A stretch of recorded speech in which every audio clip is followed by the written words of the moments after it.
U svijetu povrtarstva, paprika često predstavlja izazov za one koji žele da je uzgajaju. Ova biljka, popularna zbog svog ukusa u čitavom svijetu, zahteva veliku pažnju od samog početka uzgoja. Od setve semena, preko pikiranja mladih biljaka do sadnje i negovanja u bašti, svaki korak mora biti izveden pravilno kako bismo postigli obilan rod. Danas ćemo podeliti naša iskustva i predstaviti jedan od najznačajnijih aspekata rasadničke proizvodnje – pikiranje, odnosno presađivanje biljaka u cilju dobijanja kvalitetnog rasada za sadnju.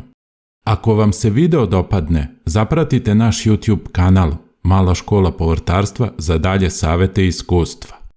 Prijatno gledanje. Paprika posejana 5. februara dospela za pikiranje 6. marta. I sada je optimalno vreme da je presadimo u veće kontejnere.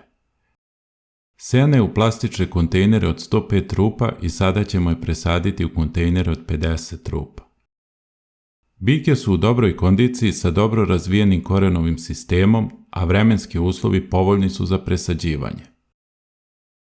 Pravovremenim agrotehničkim merama sprečili smo potencijalne štete kao što su poleganje rasada i izduživanje biljaka.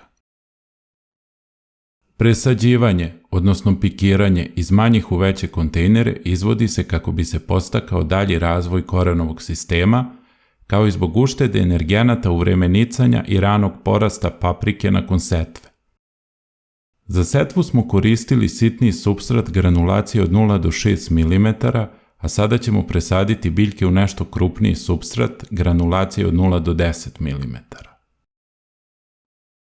Supstrat koji mi obično koristimo za pikiranje pakuje se u bale od 300 litara i sadrži 60% crnog i 40% svetlog treseta.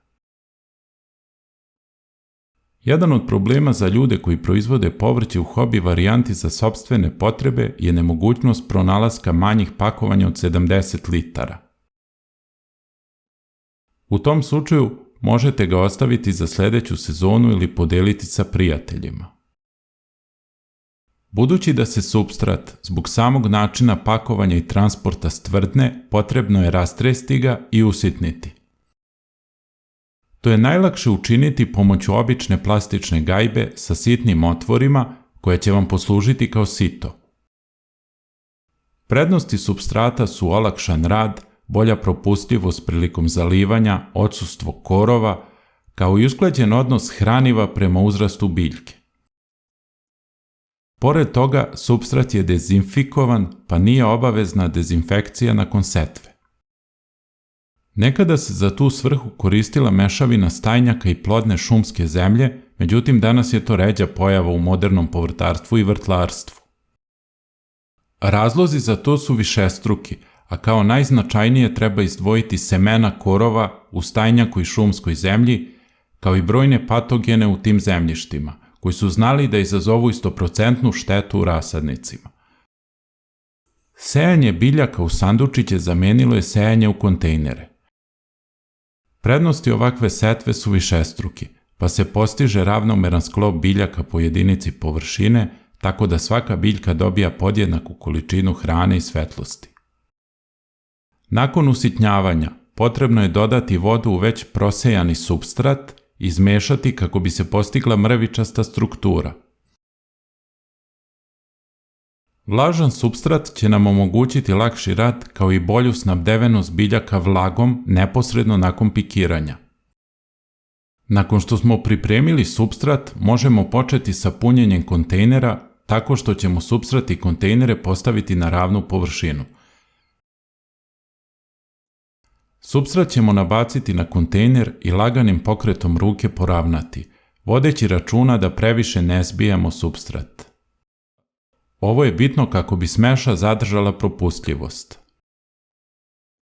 Pikiranje se može obaviti u čaše, međutim zbog uštede prostora u leji, mi smo se odlučili za kontejnere.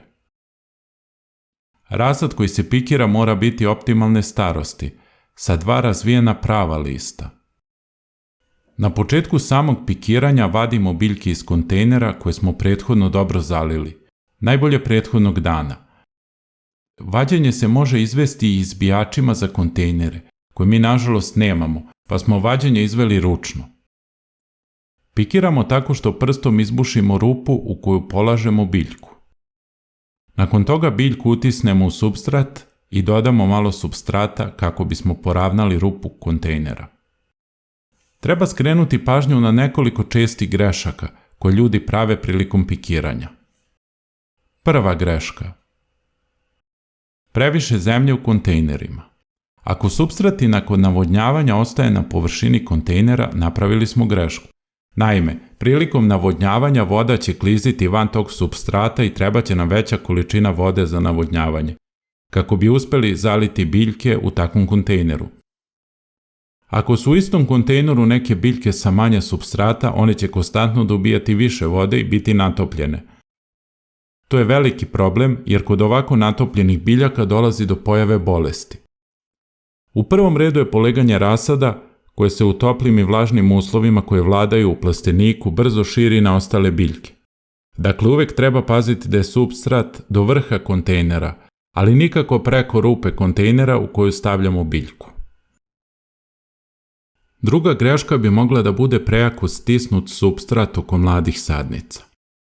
Važno je da supstrat nije prejako utisnut, jer će u tom slučaju voda teže prolaziti kroz njega i trebaće više vode za navodnjavanje takvog rasada. I koren biljaka bolje se razvija u rastresitom, a ne zbijenom supstratu. Prema tome, kad postavimo biljku u pripremljenu rupu, dovoljno je samo lagano je utisnuti u supstrat i eventualno još malo pokriti sa supstratom, ali treba paziti da se ne ide iznad ivice kontejnera. Treća greška odnosi se na površinu na kojoj se biljke stavljaju, koja nije dovoljno ravna. Plastenici za proizvodnju rasada obično su improvizovani kod manjih poljoprivrednih proizvođača.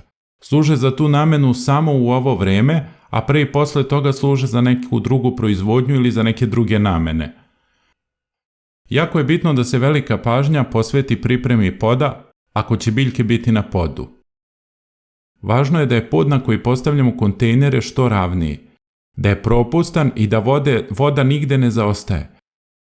Ako voda na nekim mestima nakon navodnjavanja zaostaje, biljke sa tog mesta primaće puno više vode od drugih i doći će ponovo do gore spomenutih problema. Neke biljke biće natopljene i kod njih dolazi do pojave bolesti, koje će se brzo širiti dalje. Bilo bi dobro ako je moguće da se kontejneri odvoje od poda. Četvrta greška odnosi se na neodvajanje manjeg rasada od većeg. Važno je prilikom pikiranja odmah odvojiti manji rasad od većeg. Manje sadnice treba pikirati u posebne kontejnere i takve kontejnere odvajati. I manje sadnice bit će dobre za sadnju ako ih odvojimo od većih, kako im veće ne bi smetale prilikom rasta i kako bi im se posvetila pravilna nega. Nakon što smo složili kontejnere u leju, možemo se posvetiti i daljoj brizi o paprici, željno iščekujući sadnju i prve plodove početkom juna.